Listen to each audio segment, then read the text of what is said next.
what I do. Okay? They're from Africa, they're from the Caribbean, they're from Central America, they're from South America. This makes New York the state with the largest Black immigrant population in the country. And of these foreign-born folk, 75%, that's 675,000, more or less. They originated in the Caribbean and Latin America. And then you got about 24%, which is 216,000 from African nations. I'm not talking about their children. I'm talking about people that are Black, of African descent, or straight up Africans born in another country. Now, when you take that 900,000 out of that total number, the total number of Black Americans, the number of foundational Black Americans, those who descend from the lineage of American slavery, who have long-standing and U.S.-born family roots, that's less than 2 million. It might be less than that because some of those people in the remaining 2 million are of Caribbean and African descent. Those are their children. So what does that tell you?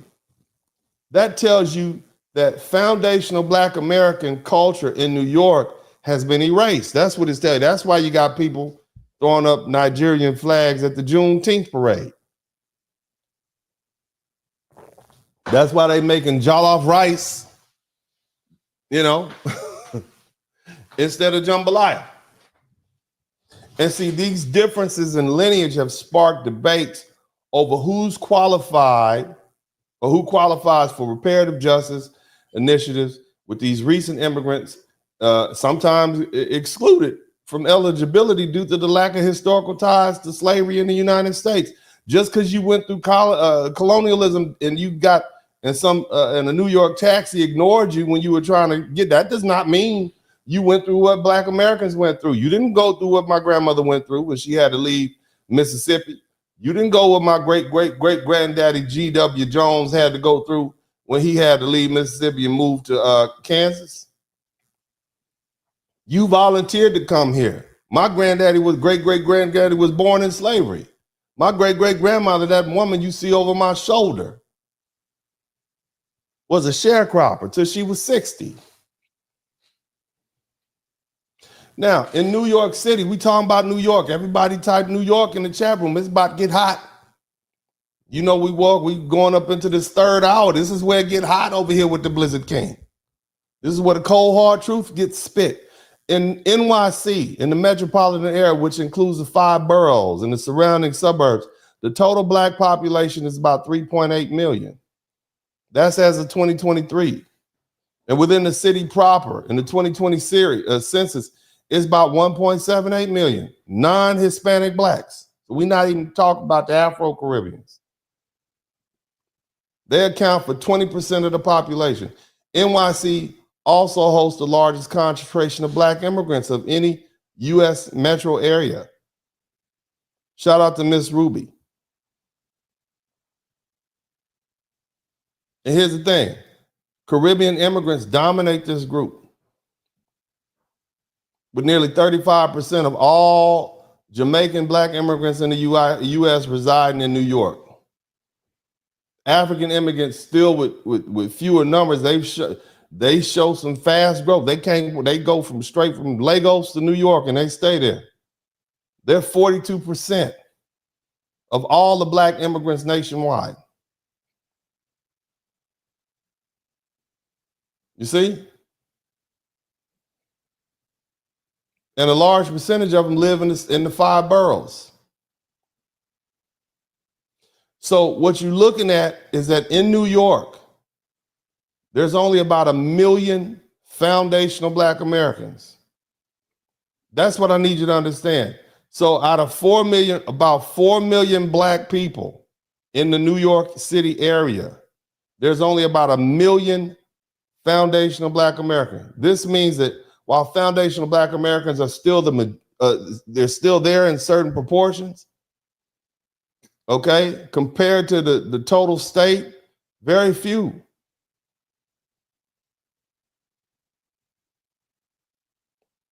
And see, these figures highlight the demographic complexity and cultural fragmentation emerging within New York's Black community. And the influx of immigrants, particularly from the Caribbean and Africa, has not only diversified the Black experience in New York, but it's also reignited long-standing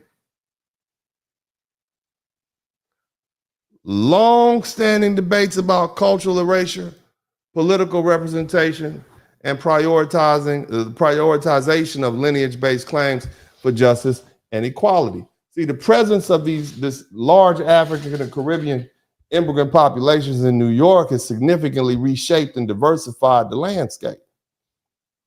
Now, of course, African and Caribbean immigrants, they've enriched New York's Black culture and identity with food and fashion and music. We like reggae, we like dancehall, we like Afro beats, we like soca, right? We like listening to some of that patois and Haitian Creole and the other African dialects and the religion. You know, we little Rastafari and the Pentecostal, whatever, the African traditional spiritual systems.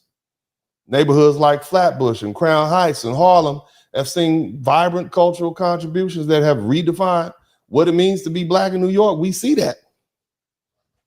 And as African and Caribbean immigrants grow in number, they have also increased their political engagement and economic footprint. And this demographic shift includes policy priorities, leadership representation, and the direction of the community resources. Political candidates and advocacy groups are increasingly tailoring messages and campaigns to immigrant concerns, including immigration policies.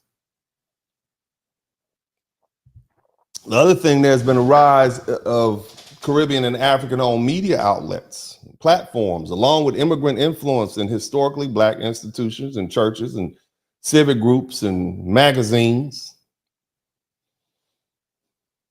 They've introduced new narratives and the priorities into the Black public discourse. Some foundational Black Americans have expressed concern, and this shift dilutes or overshadows the specific historical experience of Black Americans descended from U.S. slavery, especially in conversations about reparations and systematic injustice. The other thing is this: as you can imagine, there's some identity tension. There's always going to be room for cultural exchange. That can be enriching.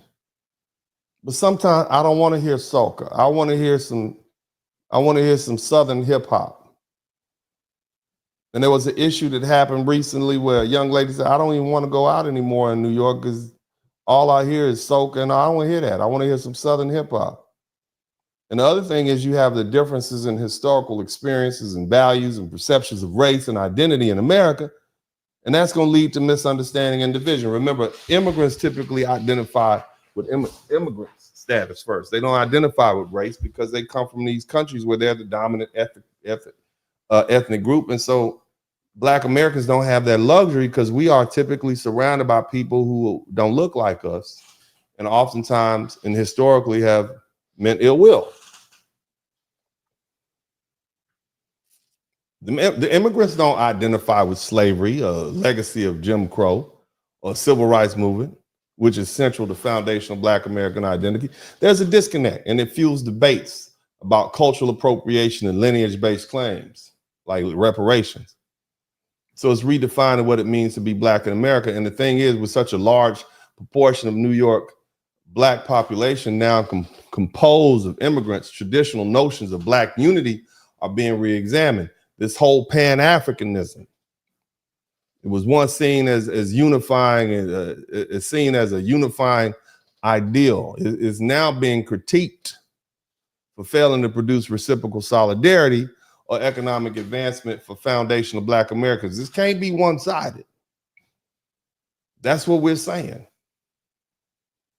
And since it has been, now there's a growing discourse about the need for delineation and specificity when addressing Black American issues and recognizing both shared racial struggles, but very distinct historical legacies. You see? What's up, what's up, what's up? Welcome, welcome, welcome to the broadcast. This is Uncle D. People wash their ass in the tub, Kamala Harris. You were tuned in to Uncle D. Black man talk, pull up, homie, take a seat. Don't be a shadow watcher every day. You learn something, then you earn something. Let them know and drop some money in the plate. It's getting cold, ladies, talking ratchet. There's a king here, grab your coat, zip your jacket. Keep quiet for a second, close your jaw. Attorney Spurling, this ain't pearly, know the law. Talking Constitution, pushing pins when he shooting, give him that. Masculinity, just for the record, sprinkle that. You can keep your cat, gotta cut it. Only cat he rubbing, gotta love it. I call it Molly Buddy. Gotta vote your interest, voting earns. Presidential, this is for the money that I earn. When you gon' learn, my people, that evil mixed with evil. No matter what you're doing, baby, this ain't equal. Sometimes when you're special, you get hated. The test is for the best, you're damn right, my people made it. Uncle D, Blizzard King, you been served, gotta notice. Now black men out here know we winning, gotta hold it now. Uncle D, you been served, get your notice. Now black men out here know we winning, gotta hold it now. Uncle D, you been served, get your notice. Now black men out here know we winning, gotta hold it now. Uncle D, you been served, get your notice. Now black men out here know we winning, gotta hold it now. Hey man, I'll do what I do. Somebody need to whip your ass. Get up and whip him, Sweets. Hey, don't be putting the money in my hand all rough. Take your ass out here. You buy you a Flowbee and cut your own damn hair from now